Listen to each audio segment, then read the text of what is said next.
Eh oui, vous êtes probablement gros à cause de votre famille et de vos amis. Il faut savoir que 55% des enfants qui sont obèses ou en surpoids le deviennent à l'adolescence, 80% des adolescents qui sont obèses le deviennent à l'âge adulte, et passé 30 ans, il y en a toujours 70% qui le sont. Alors, si vous êtes un ado obèse ou en surpoids, ça veut dire que vous avez 80% de chances de le devenir à l'âge adulte, et sachant que quand on est enfant, ado, souvent on a grandi par rapport à l'influence de notre famille, notre éducation, on a l'impression qu'en fait, c'est pas nos choix. On n'a pas choisi de devenir en surpoids obésité. Par contre, on peut faire en sorte de s'en rendre compte et de lutter contre. Je vous ai mis en description un petit programme pour débuter une perte de poids, ça dure que 5 jours, c'est gratuit, donc n'hésitez pas à le télécharger, me faire un petit retour, ça me fera plaisir. Nous ne sommes que le produit de notre environnement et des influences qui nous entourent. Notre famille tout d'abord qui nous influence, qui nous éduque. Nos amis ensuite, avec qui on parle souvent à l'adolescence, où on a une petite séparation avec notre famille, tous ces gens-là qu'on va rencontrer à l'école qui sont plus ou moins bien, qui vont nous influencer du coup en bien ou en mal pour pas mal de choses. Ensuite, ça va venir avec la vie pro, tous les gens qu'on va rencontrer, et plus globalement, la société et tout ce qui nous entoure, tout ce qu'on a autour de nous. Pour vous faire comprendre un peu, pour que ce soit clair un peu pour vous, si vous n'êtes pas d'accord avec ça, le fait est que vous avez l'impression de penser par vous-même et de réfléchir, tout ce qui vous vient dans la tête, c'est ce que vous pensez.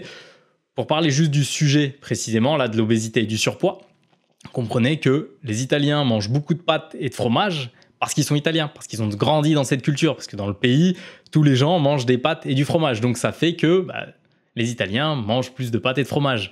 Les Asiatiques, les Chinois, les Japonais mangent plus de riz et de poisson, parce que dans leur culture, parce que là où ils vont au restaurant, dans les magasins, il y a ça partout, tous les gens mangent ça, donc leurs parents vont manger ça.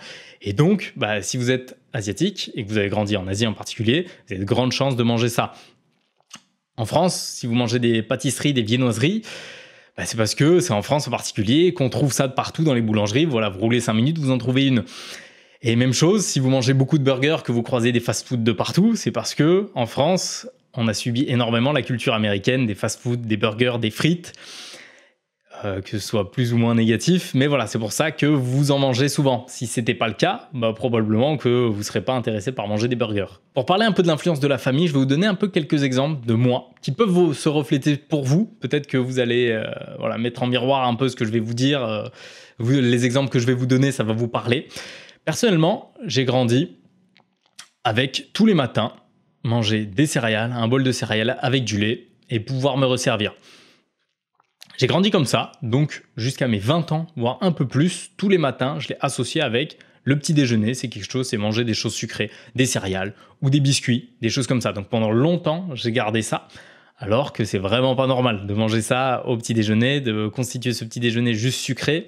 Voilà, peut-être que vous avez eu l'habitude de manger toujours des choses salées, et donc ça vous semble normal de manger ça. J'ai toujours grandi avec fin de repas s'associe avec un dessert sucré, un yaourt, un dessert que mon père a préparé, une danette ou une crème dessert, peu importe ce que c'est, mais voilà, chaque fin de repas, on amène les yaourts à table, et donc, moi, pendant longtemps, je finissais un repas, il fallait que j'ai une touche sucrée, du chocolat, un yaourt sucré, et donc, quand moi je faisais mes courses après en grandissant, il fallait aussi forcément que j'ai ça dans mon frigo et que je me serve de ça. J'ai aussi grandi toujours avec des biscuits et des gâteaux dans le placard, donc en grandissant, j'ai toujours pris l'habitude de toujours avoir ça dans mon placard, et dès que j'ai faim, envie de grignoter dans la journée, je vais manger ça comme si tout était normal. Je mangeais un paquet de cookies, un paquet d'Oreo en entier parce que j'ai super faim.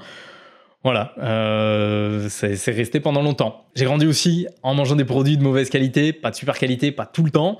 Donc, j'avais pas forcément le goût, l'envie de manger des choses de qualité parce que je connaissais pas ça. Et pendant longtemps, donc, moi, je m'en foutais. Quand j'allais dans un supermarché, je prenais juste le moins cher possible. Ça, c'est aussi une influence, je pense, sociale, culturelle. Mais c'est autre chose, peut-être plus complexe à traiter. Mais quand même, voilà, ça m'a influencé. Et le truc le plus grave, je pense, c'est l'histoire des sodas, du coca, des boissons sucrées. J'ai aussi grandi en buvant ça tout le temps. Et donc, pendant longtemps, ça m'est resté. Il fallait que je boive une bonne boisson sucrée avec mon repas. Après, bien sûr, je dis qu'il y a plein de choses négatives quand j'ai grandi. Il faut savoir déjà concernant la diète, il y a 20 ans, les parents ne sont pas autant formés nutritionnellement. Ils n'ont pas forcément grandi de la même manière. Voilà, faut pas leur rejeter la faute à sa famille. Je dis surtout pas ça parce qu'en plus, il y a aussi des effets positifs. Typiquement, J'aimais pas les légumes quand j'étais petit. Mon père aimait bien en cuisiner. Ça m'a influencé à progressivement aimer. En plus, il cuisinait ça un peu épicé, donc ça passait un petit peu mieux. Aussi, avec ma famille, j'ai 3 frères. On a toujours dû partager. Les desserts, il y en avait. Mais finalement, on devait partager. Une barquette avec 4 yaourts. Finalement, on se les partageait, on n'en mangeait qu'un. Ou un paquet de biscuits, de gâteaux, on en avait. Mais on pouvait pas en avoir autant qu'on voulait parce qu'il fallait partager. Donc ça aussi, c'est positif.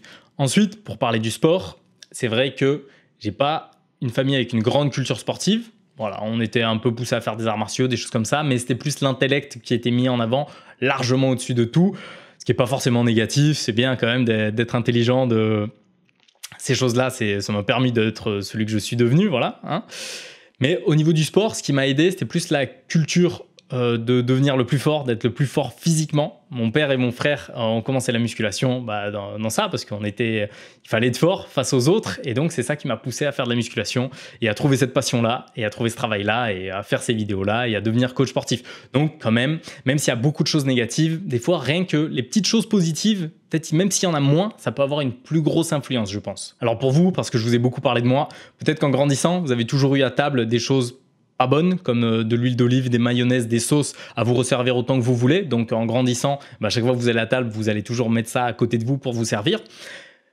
Le truc aussi, par exemple, le pain et le fromage, il y en a beaucoup de gens qui grandissent avec ça. Fin de repas, ça s'associe à pain et fromage. Donc à chaque fois que vous finissez un repas, vous avez toujours ça dans le frigo, à disposition, et vous servez. Aussi cuisiner très gras, si vous avez le goût du gras, du beurre, de l'huile dans tous vos plats en grandissant, vous allez vouloir le garder quand vous êtes grand. Et donc, le fait d'avoir des plats très gras, ça va faire des plats très caloriques, et ce sera pas génial. Même chose si vous avez l'habitude de toujours manger des fritures, voilà, il y a quelque chose de particulier avec la friture, avec la texture, on apprécie, il y a quand même une espèce de shoot de dopamine supplémentaire qu'on a avec, et on va vouloir le retrouver. Typiquement, mes voisins à l'époque, c'était ça, ils mangeaient que des fritures, ça sentait la frite chez eux. Et c'était pas en super condition physique. Ensuite, si vous avez jamais vu vos parents faire du sport, toujours rentrer du travail, s'affaler sur le canapé, regarder des films, des séries. Pour vous, la vie, c'est ça. Ça vous semble normal de rentrer du travail et de pas faire du sport, de pas bouger, de pas aller marcher. Vous allez grandir en faisant la même chose. Vous suivez la même routine. Vous allez travailler, vous rentrez, vous faites pas de sport, vous affalez sur le canapé, vous regardez un film et ça vous semble une vie saine et normale. Parce que vous avez toujours vu tous les autres autour de vous faire ça dans votre famille. Aussi un truc bête, je vais vous mettre l'étude, mais apparemment, si vous avez des parents qui fument, vous avez 40% de développer du surpoids ou de l'obésité, de devenir gros. Ça semble un peu bizarre, on se dirait c'est quoi le lien entre les parents qui fument et le fait de devenir gros. Je vous avouerai que j'ai pas poussé l'étude, mais voilà, c'est le chiffre, c'est le cas. Ensuite, il y a l'influence des amis, qui est moins grande, je pense, que l'influence de la famille, parce que comme je vous ai dit au début, vous êtes un enfant gros, et de grandes chances que vous devenez un adolescent gros, et si vous êtes un adolescent gros, de grandes chances que vous devenez un adulte gros, et donc je pense que ça vient beaucoup de l'influence de la famille au départ. Mais quand même, l'influence des amis peut vous aider ou vous tirer vers le bas.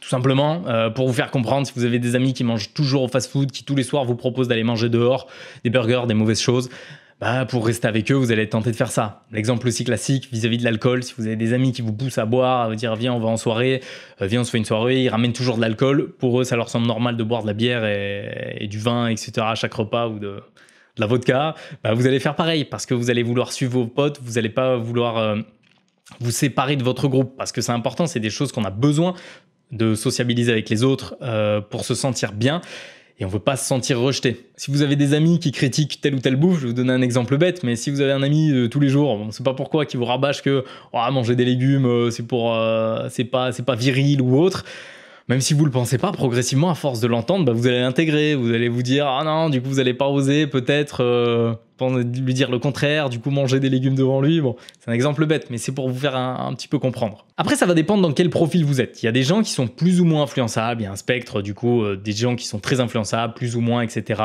Après, il y a des gens très indépendants, et il y a aussi des meneurs, entre guillemets, des gens qui constituent plus les groupes plutôt que des gens qui se font ramener dans des groupes. Pour ma part, c'est vrai que j'ai pas forcément subi de grosses influences de mes amis, mais beaucoup de ma famille. Du coup, finalement, c'était positif parce que ça m'a mené là où j'en suis. Mes amis, j'étais plus du genre à constituer les groupes d'amis et finalement en plus je me liais plus à des gens qui étaient vraiment comme moi, des gens qui répondaient pas aux valeurs de ma famille, je m'en approchais pas forcément trop, des gens qui fumaient alors que dans ma famille c'était vraiment très mal vu de fumer ou de boire de l'alcool. Voilà, j'étais pas forcément tenté de me rapprocher de ces gens-là, des gens qui avaient une mauvaise influence. C'est vrai que Voilà. S'ils n'étaient pas comme ma famille, ils pensaient pas comme ma famille, bah, j'avais du mal à me lier à eux. Donc mes amis, j'ai grandi un petit peu comme eux, on était à peu près pareil, on mangeait les mêmes choses, on appréciait les mêmes choses. Je pense peut-être même moi qui les ai plus influencés dans ça. Et pour vous dire, même j'ai eu une phase négative vis-à-vis de mes amis, je pense, mais je sais pas, c'était vraiment leur faute ou autre par rapport à l'alcool. Fin lycée, début faculté, pendant 2 ans, tous les week-ends, je cherchais à boire de l'alcool. On se retrouvait pour boire de l'alcool, bon, c'était fun. Les souvenirs sont bons, mais réellement, en fait, je pense qu'il y avait un espèce de mal-être émotionnel à ce moment-là qui fait que j'arrivais plus trop à contrôler ça. Du coup, je devenais un petit peu dépendant à l'alcool. Bon, je pourrais pas trop dire, je suis vraiment pas spécialiste sur l'alcool, mais voilà, il y a eu quand même, j'ai subi une influence négative de mes amis vis-à-vis de ça. Et pour le sport, j'étais pas du tout sportif, mes amis non plus, ils m'ont pas poussé à faire du sport, bien au contraire. Comme je vous ai dit au début, c'est ma famille, c'est mon père, mon frère.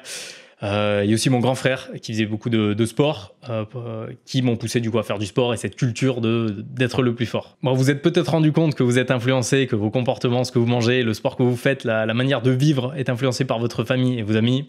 Voilà, vous le comprenez un peu mieux. Mais comment on fait pour contrer justement cette influence? Est-ce qu'on peut vraiment le faire? Alors déjà, première solution, c'est s'en rendre compte, c'est réfléchir, c'est faire à chaque fois qu'on arrive dans une situation où on pense quelque chose, où on agit d'une manière, c'est réfléchir. Pourquoi on ne fait pas de sport si on n'en fait pas? Pourquoi on n'aime pas le sport? Est-ce que c'est des gens qui autour de nous qui n'aiment pas le sport et du coup on s'est retrouvé à pas aimer non plus? Pourquoi vous aimez pas la course par exemple? Pourquoi beaucoup de gens? Est-ce que c'est juste tous les gens autour de vous vous disent qu'ils détestent la course, ils n'aiment pas courir, ils se sentent pas bien quand ils courent? Et donc vous avez associé ça au fait que vous pensez la même chose parce que peut-être que vous n'avez même pas essayé de courir pendant plusieurs semaines pour voir si réellement vous appréciez. Et en plus, je pense que vous allez réellement apprécier parce que hormonalement, ça vous fait ressentir des choses qui font que vous vous sentez bien quand vous courez. Soyez conscient des moments où vous vous faites influencer, des moments où les gens vous poussent à boire de l'alcool, à manger n'importe quoi. Voilà, rendez-vous compte, ils le feront pas consciemment. Ils cherchent pas à vous manipuler en mal, mais ils cherchent juste à vous emmener là où ils en sont. Et c'est ça qui est difficile à percevoir. Donc essayez de vous en rendre compte. Ne pas avoir peur de s'opposer aux autres, de dire non. Un sujet complexe que je vais pas détailler maintenant, mais voilà, sachez qu'il va rien se passer si vous avez un avis différent des autres. Formez-vous sur différents domaines. Si vous avez aucune compétence en nutrition, en sport, ça va être compliqué de vous questionner vis-à-vis de ça, de pourquoi vous mangez telle ou telle chose, parce que peut-être que si vous savez pas que manger des aliments transformés ou des acides gras saturés, c'est mauvais, vous allez même pas vous poser la question de pourquoi vous faites ça. Donc formez-vous vis-à-vis de ça, formez-vous sur le sport, sur le cardio, tout simplement en vous abonnant ou en suivant des bons youtubeurs. Ça peut être bien, ou faire des petites recherches sur Google. Voilà, ça pourra vous aider. Ensuite, pareil que le premier point, mais développer votre esprit critique, essayez de réfléchir le plus possible à vos actions, ce que vous faites, ce que vous mangez. Ça peut être bien plus facile à dire qu'à faire, mais voilà, essayez de réfléchir à plein de choses. Surtout quand on n'a pas fait d'études, je pense que c'est compliqué d'avoir un bon esprit critique. Mais donc, essayez de lire des livres, ça pourra aussi vous aider, je pense. Bien s'entourer, ça c'est la base, comme je vous ai dit, si vous êtes influencé par des gens, si c'est des mauvaises personnes, vous allez être influencé en mal. Vos amis, réfléchissez, est-ce que c'est les bons? Est-ce qu'ils vous influencent en bien? Parce que quand on grandit, on rencontre beaucoup moins de gens, donc on a peur de se séparer de nos amis proches parce qu'on se dit qu'on va rencontrer personne. Et ça peut peut-être être le cas parce que à l'école, on rencontre beaucoup de gens, 300, 200 personnes chaque année, et finalement on se lie qu'avec 1 ou 2 personnes vraiment, c'est vraiment nos amis. Dans la vraie vie, donc, c'est compliqué. Vous pouvez utiliser les réseaux sociaux. Après, je pense que le meilleur moyen pour se trouver un entourage passionné de sport et de diète, c'est à la salle, à la musculation, dans d'autres sports. Mais c'est vrai que la salle de sport, la salle de muscu, c'est parfait pour ça parce que les gens veulent optimiser leur nutrition et leur sport pour être le mieux physiquement et voilà, et perdre du poids et pas être gros. Donc, ça pourra vous aider, ça aussi. Si vous êtes inscrit en salle, voilà, essayez de parler aux gens, de vous lier avec ces gens-là.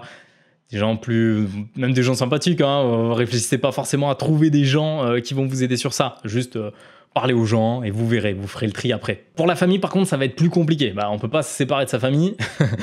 D'après moi, s'il y a vraiment quelque chose de négatif, des gens très négatifs dans votre famille qui vous influencent en mal, essayez juste d'avoir cet esprit critique et de pas vous faire influencer, ça pourrait être bien. Ou si vraiment c'est négatif, essayez de pas trop les voir souvent. Je sais pas si je peux trop dire ça, mais voilà. Dites-moi en commentaire ce que vous en pensez. Mais voilà, ou sinon, essayez tout simplement de les aider, de leur apporter ce que vous êtes devenus avec vos actes, en leur prouvant, par exemple, que vous avez réussi à plus être gros. Ça pourra aussi les aider, je pense. Essayez d'apprécier faire les choses seuls. Vous verrez que pendant ces activités-là, que vous faites seul, soit rien, soit courir, marcher, vous allez beaucoup réfléchir. Et ça va vous permettre un peu mieux de d'assimiler toutes les informations, toutes les influences que vous avez. Je vais pas pousser plus le sujet là-dessus, mais voilà, essayez de le faire, essayez de faire quelques activités un peu seul. Pas des trucs qui servent à rien, regarder des séries, des films, mais voilà, juste marcher, partir courir. Et finalement, essayez de rejoindre des groupes de sportifs, comme je vous ai dit, tout simplement à la salle ou sur les réseaux sociaux. Voilà, vous regroupez avec plusieurs gens qui vont dans la même direction que vous. Ça, je pense que c'est l'un des trucs les plus forts. Si on arrive à se constituer un groupe de sportifs, de passionnés de diète, de sport, ou autre chose dans votre vie, j'en sais rien, si vous êtes passionné par le business ou par, j'en sais rien, l'amour, les choses comme ça, par la plage, la nature. Voilà, si vous arrivez à trouver un groupe qui est à fond sur ça, je pense que c'est ce qui vous emmènera au sommet, en gros, de votre bien-être. N'hésitez pas à me dire, ajoutez-moi sur Instagram, envoyez-moi un message parce que je compte peut-être essayer de faire ça, essayer de constituer un bon groupe de sportifs pour essayer d'aider le plus de gens à perdre du poids. Voilà, ajoutez-moi sur Instagram, envoyez-moi un message, peut-être que ça se fera bientôt.